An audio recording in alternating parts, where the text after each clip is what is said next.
Hello students, welcome to my YouTube channel. आज की इस वीडियो में हम एक्सरसाइज 1.1 का फिफ्थ क्वेश्चन करेंगे। क्या क्वेश्चन है? चेक वेदर 6 की power n can and with digit 0 for any natural number n। यानी कि हमारे को बता रहा है कि 6 की पावर n है, इसको सोल्व करेंगे तो n में 0 आ सकता है या नहीं आ सकता, और n क्या है? यहाँ पर एक नेचुरल नंबर है। तो बेटा एक बार ना हम इसको ना बाय ऑब्जर्वेशन देखते हैं, फिर इसके बाद मैं इसका बेसिक तरीका बताऊंगा, मतलब ओरिजिनल तरीका बताऊंगा सोल्व आपको कैसे करना है एग्जाम के अंदर। तो एक बार बाय ऑब्जर्वेशन देखते हैं इसका आंसर क्या होना चाहिए, यस होना चाहिए या नो होना चाहिए। हमारे को दे रखा है 6 की पावर n, और ये बताना है कि n एक नेचुरल नंबर है, और जब हम n की जगह कोई भी नेचुरल नंबर पुट करेंगे और उसको सोल्व करेंगे तो n में 0 आएगी या नहीं आएगी, ये बताना है। तो एक बार देखते हैं। जैसे मान लो मैंने n की जगह 1 पुट किया तो ये क्या बन जाएगा? 6 की पावर 1 बन जाएगा। n की जगह 1 पुट किया, 6 की पावर 1 कितना होता है? 6। ठीक है ना। n की जगह 2 पुट करके देखते हैं, क्योंकि एक n नेचुरल नंबर है तो मैं नेचुरल नंबर की वैल्यू पुट कर रहा हूं। पहले मैंने n की जगह 1 पुट किया, अब n की जगह 2 पुट करता हूं। तो 6 का स्क्वायर हो गया, ये 6 का स्क्वायर मेरे बच्चों होता है 36, तो 36 आया। अगर मैं n की जगह अदर नेचुरल नंबर पुट कर दूं, लेट अस से मैंने 3 पुट कर दिया, तो ये 6 का क्यूब हो गया।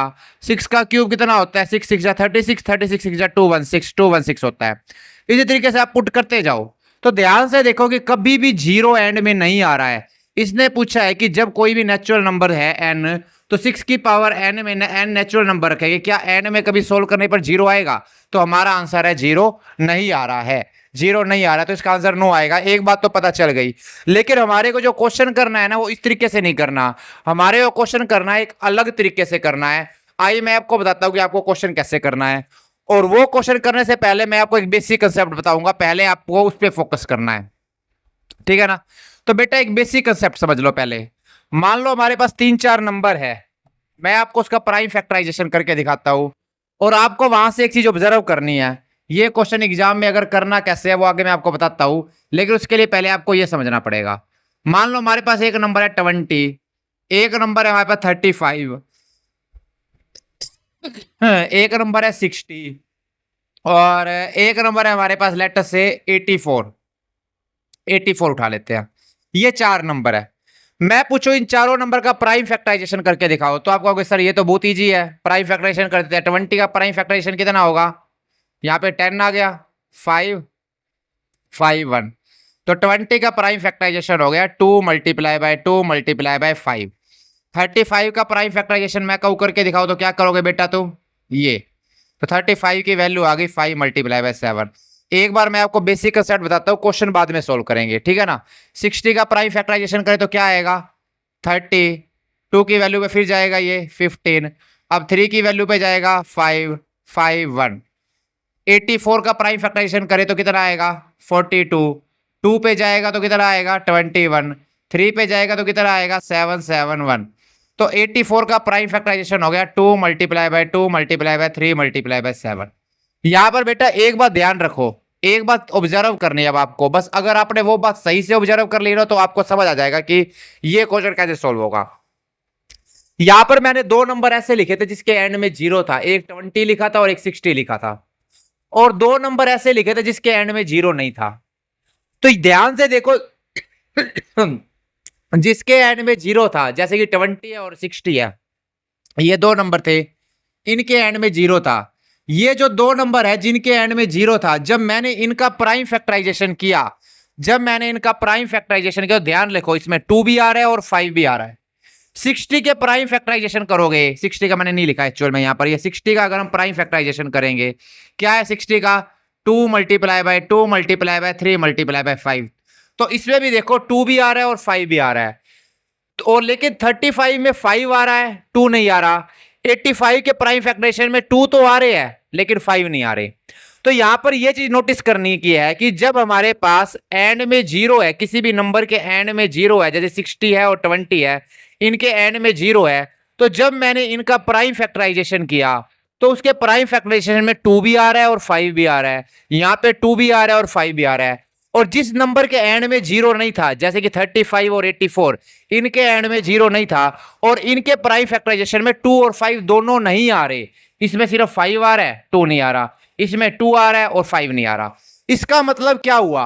इसका मतलब ये हुआ कि जिस नंबर के प्राइम फैक्टराइजेशन में 2 और 5 दोनों आएंगे उसी के एंड में 0 आएगी, और जिसके प्राइम फैक्टराइजेशन में 2 और 5 दोनों नहीं आएंगे, एक साथ नहीं आएंगे, उसके एंड में 0 कभी नहीं हो सकती है।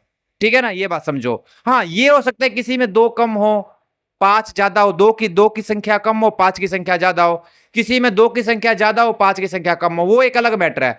लेकिन एंड में किसी भी नंबर के एंड में 0 तभी हो सकता है जब उसके प्राइम फैक्टराइजेशन में बोथ, दोनों के दोनों 2 और 5 हो। अगर दोनों में से एक चीज है, या तो 2 है या 5 है, तब वो उसके एंड में 0 कभी नहीं हो सकते, दोनों का एक साथ होना जरूरी है। आई होप अब आपको समझ आ गया होगा। अब इस क्वेश्चन को सोल्व करते हैं। ये क्वेश्चन कैसे सोल्व होगा? क्वेश्चन है बेटा हमारे पास है, चेक करना है कि 6 की पावर n जो है वो एंड 0 पर एंड हो सकता है या नहीं हो सकता। अब इस क्वेश्चन को सोल्व करते हैं। तो यहां पर 6 की पावर n है नंबर हमारे पास। देखो नंबर क्या है, नंबर है 6 की पावर n। एक बार प्राइम फैक्टराइजेशन कर लेते हैं 6 की पावर n का। 6 का प्राइम फैक्टराइजेशन क्या होता है बेटा? 2 मल्टीप्लाई बाय 3 होता है।